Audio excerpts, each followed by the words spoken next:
Hello, everyone. Welcome. So welcome to the gathering room.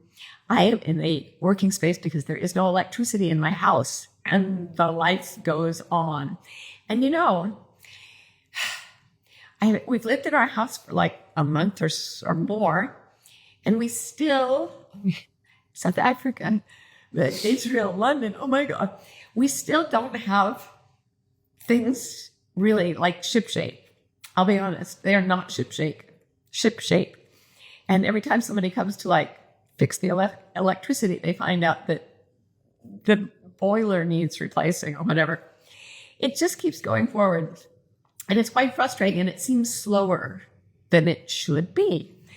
Now, I just came from talking, I once a quarter I go in, we all have a sort of convention of the people who have done the Wayfinder coach training. And we just talk and I answer questions and coach people and things. And I was working with this wonderful Wayfinder coach lady who was thinking she just wasn't making enough progress fast enough. And she had a completely different situation from mine. But that thought, I'm not making enough progress. I need to make more progress. I need to move forward. As I worked with her, I thought, this is like the universal pernicious belief that dogs so many of us. I mean, there are a few of them, but the I need to be making more progress is so deep in any kind of modern cultural setting. It is just, I don't know, maybe y'all in different countries around the world can say, no, not so much in my culture. But everywhere I've been in the world, I have met people who are like, we've got to be making more progress. We've got to be making more progress. And I have to say, people who want to save the world and heal hearts and do all these things. And those of us who are looking around at the horrors of the world, we get caught in we're not making enough progress. We're not making enough progress in our personal lives. It's like, I have goals. I have dreams. I'm not making enough progress. It's such a tedious, exhausting belief. And one of the things that I live by is my idea that if something's weighing you down and making you miserable, if a belief is weighing you down and making you miserable, it's not true. It's not your integrity, because your integrity makes things move forward, makes you feel better, makes you feel healthier. Not moral integrity, structural integrity. If you believe the truth, you're in structural integrity. If you have a belief in your head innocently, not because you sat down and thought a bad thing, because you were taught something that is universally believed, but is still not the truth for you at the very deepest level, that's not in structural integrity. Our job is, well, my job is as a coach, but I think all of us as individuals, we need to find the places in our lives that are out of our structural integrity and figure out what our truth is. And this thought, I'm not making enough progress, is just so frequently what I find people struggling with and what I struggle with myself. And we were doing the Byron Katie work. If you haven't discovered the Byron Katie work, Google Byron Katie, Byron Katie, and blessings. I mean, she's brilliant. She's a master, and she will change your life. Anyway, part of her method involves taking the thought that is causing you pain and considering the absolute opposite of it. So we got to that part of the work. And this wonderful coach, her thought that she was struggling with was, I need to be making more progress. And the turnaround she came to, the opposite of the thought, was more progress needs to be making me. It doesn't always have to be grammatical. In fact, those are some of the best ones. They sort of crack open the mind because they're so unexpected. So I was sitting there thinking, what does it mean for progress to make me? And I realized that this is actually pretty profound, because it made me wonder, what is progress anyway? And I looked it up. And it turns out that progress is forward movement toward a destination. But what is a destination? The very word destination contains destined. What are you destined to move toward? Because real progress is going to be movement toward what you are destined to be. And I thought about the times when I could not make enough progress. I wasn't making enough progress. The 12 years that I was I could not crack the puzzle of my chronic pain, and I was just basically bedridden.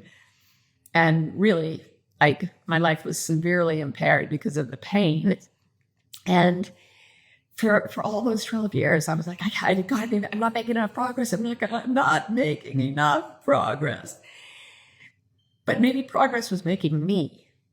If it was movement toward my destiny, then follow this closely. If I had been healthy and able to like finish my PhD dissertation in a flash and get a best-selling book going and like become a tenured professor and all the things that I had dreamed about, if that had all happened quickly and easily, I would just be teaching sociology in a college somewhere, and I probably wouldn't have, like, for sure, would not have lived the life that I've lived. And it's the very experiences that I treasure the most, the ones I feel I was really destined to have.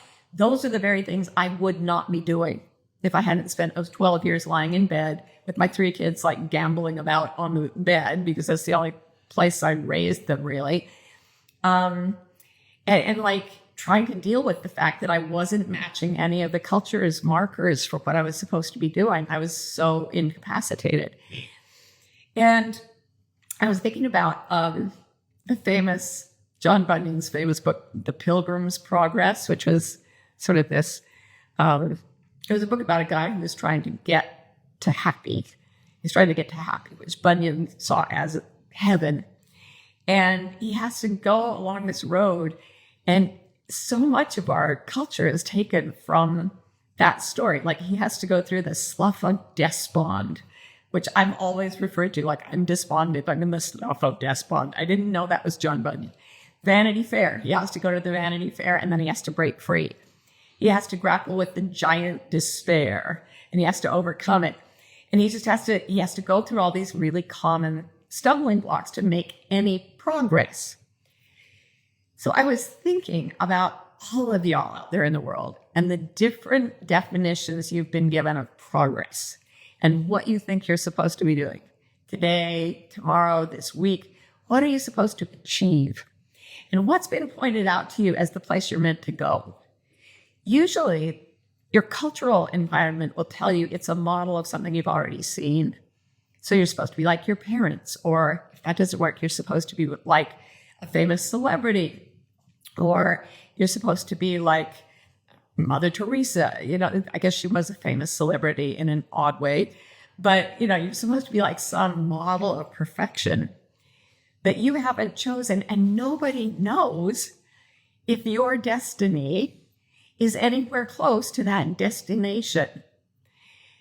So wherever you think you're supposed to go, just stop and check and say, does this feel like it's getting me past things like vanity and despair and despondency? Does it feel like I'm becoming lighter and freer and more joyful? Because on the way to your destiny, that's how you feel. You get through the hard stuff and you push forward and you leave it all behind. And very often that comes because your conscious intentions about where you want to go are frustrated. So think of it as like your higher self. You really think you're supposed to be like a race car driver, like your father and his father before him. And then you are in an accident and you can never again drive a car. And you think, I've been completely stymied by the world and the universe hates me. And then it turns out that what you're really meant to be is a poet, you know, and you would never have done that if you were out driving race cars. I think every single one of us has a destination that is different from everybody else's. And it's the way to it, the progress toward it, is full of these explosive little moments of freedom when you get past whatever it is, the slough of despond, Vanity Fair, when you get past the thinking that told you you had to make progress toward a destination that wasn't actually yours. We just went to see Liz Gilbert in Poughkeepsie, New York, where she it was the second night of her book tour for her wonderful new book, All the Way to the River, which you absolutely have to read. And it's about Liz's relationship with her most recent partner, Rhea Elias, who was her best friend for years and years. And then Rhea was diagnosed with terminal cancer. And Liz left her marriage because she realized she was in love with Rhea and she didn't want Rhea to die not knowing that. So here's this eat, pray, love phenomenon, right? Like Liz has maybe one of the most famous marriages in the world because at the end of Eat, Pray, Love, she finds her wonderful husband, her wonderful Brazilian husband, who was in real life an amazing, wonderful guy. But she's confronted now with the prospect of watching Rhea die without ever having told Rhea how she feels. And that was not tolerable. And so Liz actually ended her marriage to go be with Rhea. And everyone who had read Eat, Pray, Love, probably almost everyone who had read it would have said her destiny was that marriage. Her destiny was fulfilled at the end of Eat, Pray, Love. Why in the world would she throw that away and go be with someone who turned out to descend into addiction and havoc? It's a very, very intense book. And what happened was very intense. I promise you, the book is very truthful. I promise you, it's very truthful.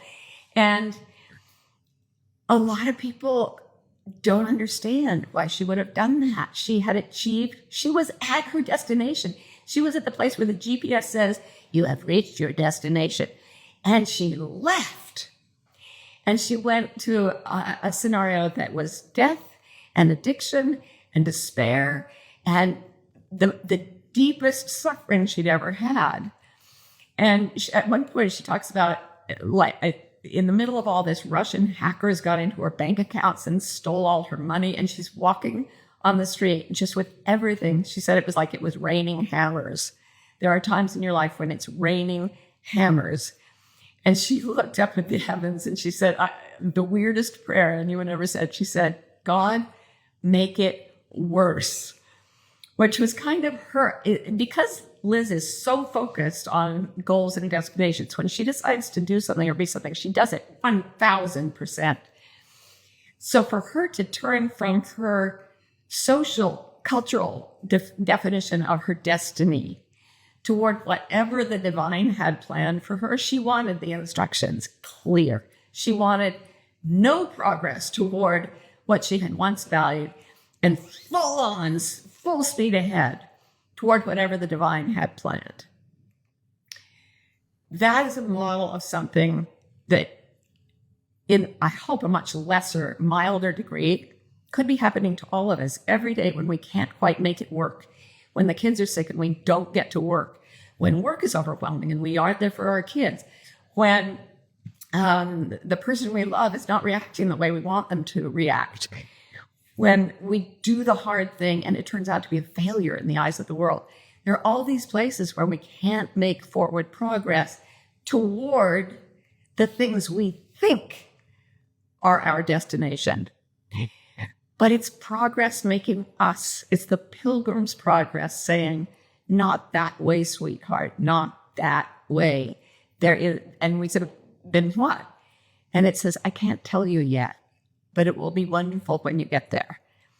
Okay, well, will it be wonderful the whole time? No. You're going to find your progress stymied over and over and over again. You're going to have to accept what looks like failure, despair, stupidity. You're going to have to walk through a rain of hammers saying, God, make it worse before you come out on the other side. But if you do, it will break away every part of you that is not headed toward your destiny. And you can use every hammer that falls from the heavens to knock off another piece of ego and to say, okay, there goes the giant despair. I finally got through it. There goes the slough and despond. I know how to handle that. I'm walking forward. I'm walking forward. I'm walking forward. And eventually what happens in Pilgrim's Progress, of course, is that he gets to heaven and he gets there free, without any of the entanglements that he's been through and without any of the burdens he's carried. He just walks into the celestial city and he finds himself at home again. But he would not have been at home if progress had not come in to make him. So if you're afraid you're not making enough progress, allow progress, real progress toward your destiny to come in and make you. It might not be fun, but it's going to be worth it. I promise you. Okay, so here are some questions. First one, I love the idea of moving toward freedom, but it feels a bit self-centered and logistical sometimes. Egotistical sometimes. How do I overcome this duality? Well, Toni Morrison said the function of freedom is to free someone else. You cannot free anyone else from a position of not free. So it's like being able to swim. Is it self-centered to learn to swim for yourself? Okay, maybe it's a little self-centered. You don't want to drown. But if somebody else is drowning, then you haven't learned to swim because you don't want to be self-centered, and you jump in and try to save them, you both drown. Getting your own self into integrity, developing what is necessary for yourself, for progress to make you. There will be times when you focus on mastering something that is personal. And in every case, if it moves you toward freedom, the result will be that you can set others free, and you cannot do it from a place of not free. So, yeah, do it for others, if not for yourself. Okay. Question, how do we know if we are progressing? Well, here's how you know. You're on Earth, and you're a person, and you're alive. That's it. Because this damn place is always making us. It is bashing us with hammers. Have you checked the internet today? There's enough hammers out there for all of us, and then some. And even if we're not aware of it, experience itself is making us. And suffering in particular is making us. So if you look at your life and it's not perfect, you're definitely being made progress of. Progress is definitely making you. And if you look at your life and you're not suffering at all, just wait 5 minutes. It's coming. And if you're in the middle of deep suffering and you can turn that around and say, this is making me. It is making me. Liz said during her talk, nobody comes back from a really nice spa weekend and says, wow, I had a massage and I sat by the pool with my friends and I really understand the limits of my endurance. Now I really understand what I came to this earth for after that session on the pool deck with the chocolates. She said, it's always the things, and it's always the times that try our souls that teach us who we are and who we're meant to be, and enlarge our capacity for joy and for love, and of course for freedom. Question, what practice would you recommend when you feel lost, are struggling financially, and all signs indicate that the things you want to manifest aren't coming? This describes most of my life, just as it describes most of your life. There are far fewer times when we succeed than there are times when we fail. There are far fewer times when we don't struggle. Far fewer times when we aren't struggling than when we are. It just seems to be built in, again, to sort of the fabric of human life. There will always be periods where things just don't always work out. And if you read, for example, biographies of famously successful people, you will find, and I know this from coaching, and I often say it, the difference between people who have really successful lives and those who consider themselves failures is that the successful people have failed more. They fail and they fail and they fail and they fail, but they fail better every time. They fail better. Back to Liz, she was talking about how she wrote, after Rhea's death, she wrote a novella that didn't get published. She wrote a novel that she worked on for 5 years, and it's brilliant, but it didn't get published for other reasons, which she absolutely could not control.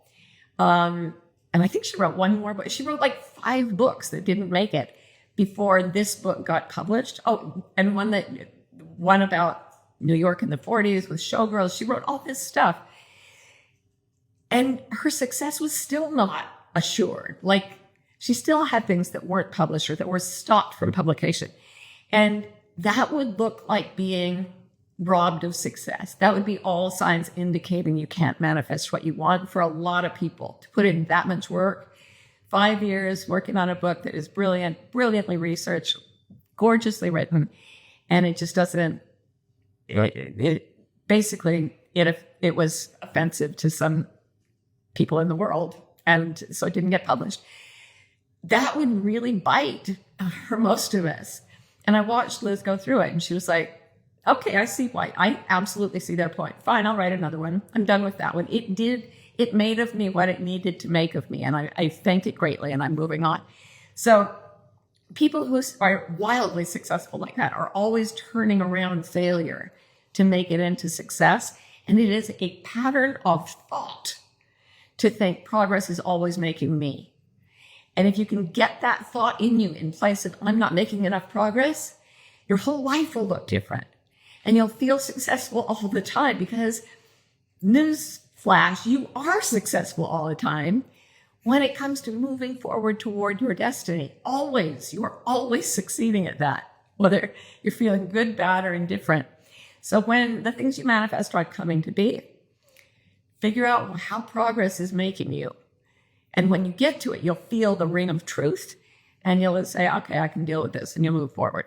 This is from my own experience, as well as Liz's and 1,000 other people I've coached.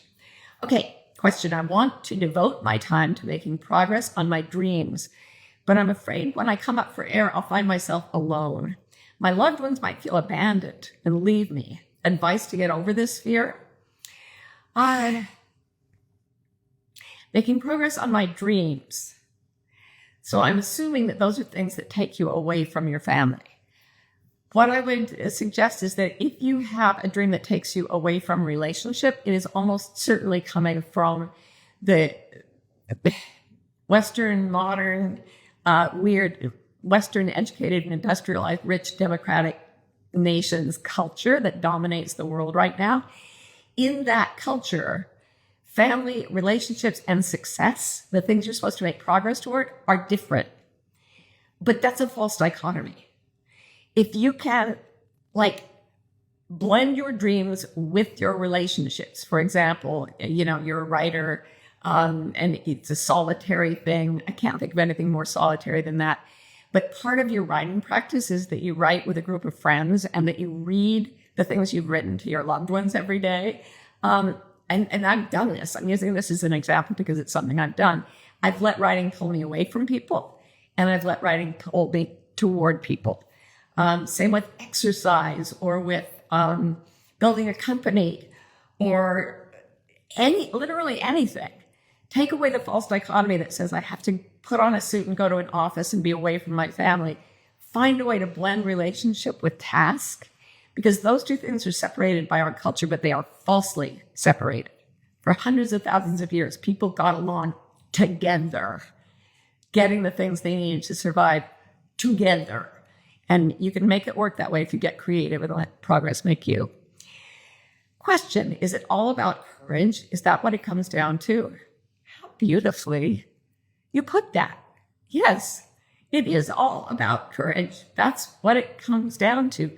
Truth plus courage equals radically, the fastest possible progress toward your destination. Let me say that again. I can't remember what I just said. Truth plus courage. Yes. Integrity plus courage. Knowing what your truth is. Knowing what you know, feeling what you feel, saying what you mean, and doing what you really feel is right. If you have the courage to act in the truth, in integrity, you shoot straight toward your destiny, your destination, like a rocket. And a lot of people will stand around you and say, you just trashed everything that was going to get you to your destination. You stopped making progress when you, quit your job, your marriage, your religion, your industry, all your training in 1 year and went off to do something very ill-defined that you didn't understand. This is what I did. Did it take courage? Yes, but I was in so much suffering that it would have taken more courage to keep suffering.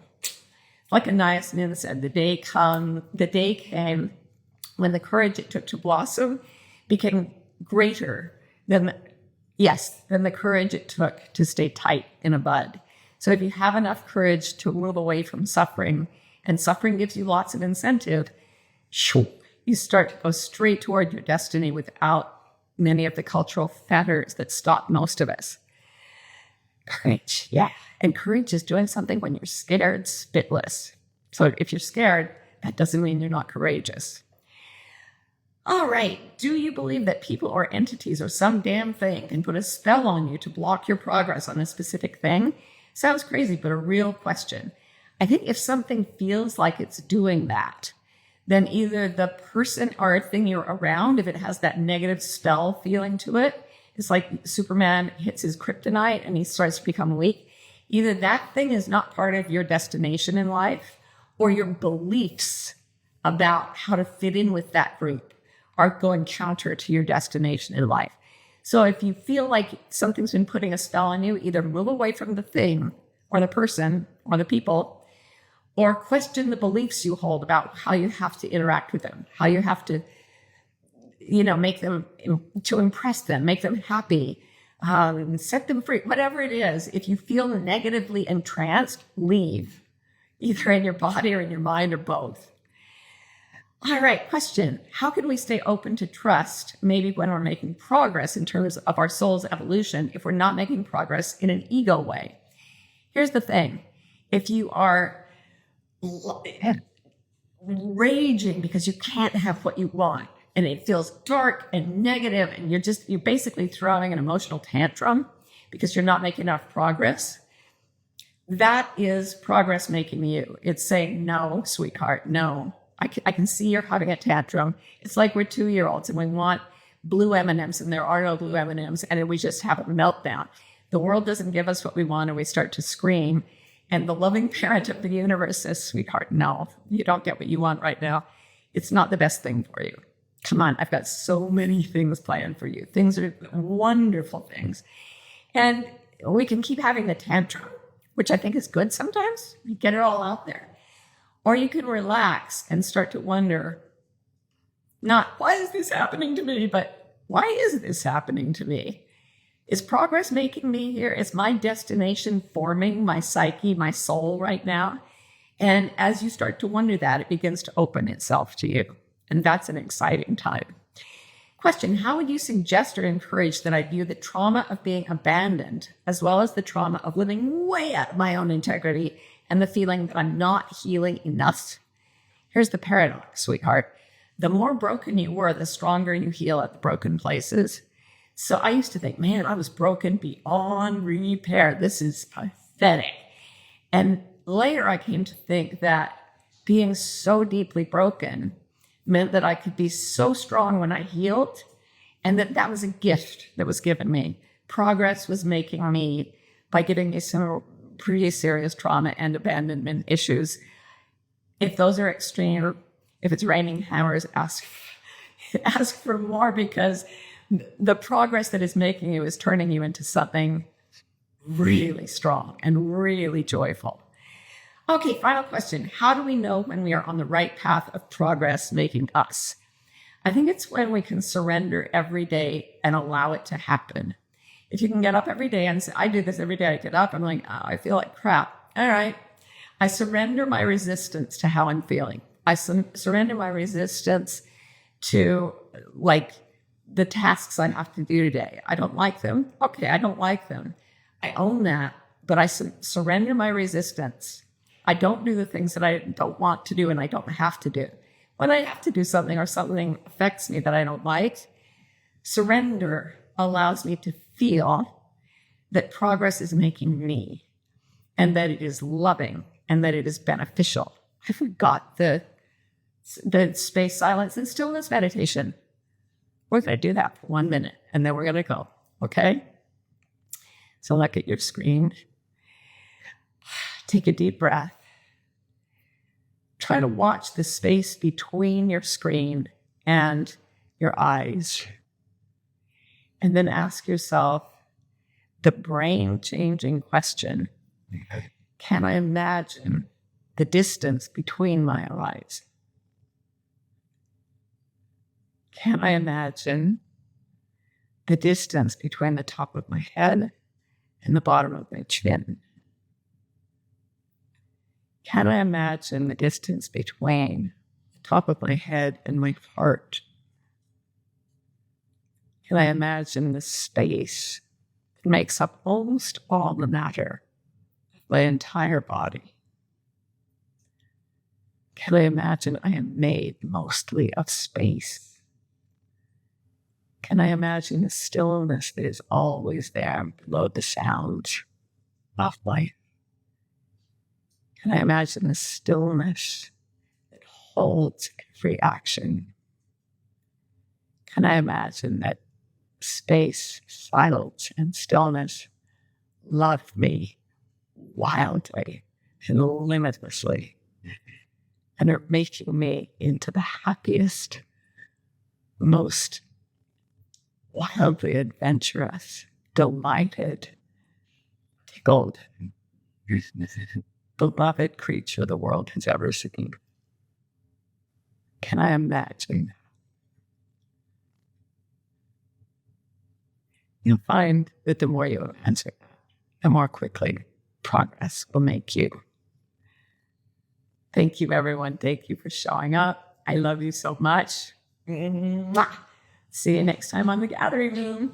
Bye.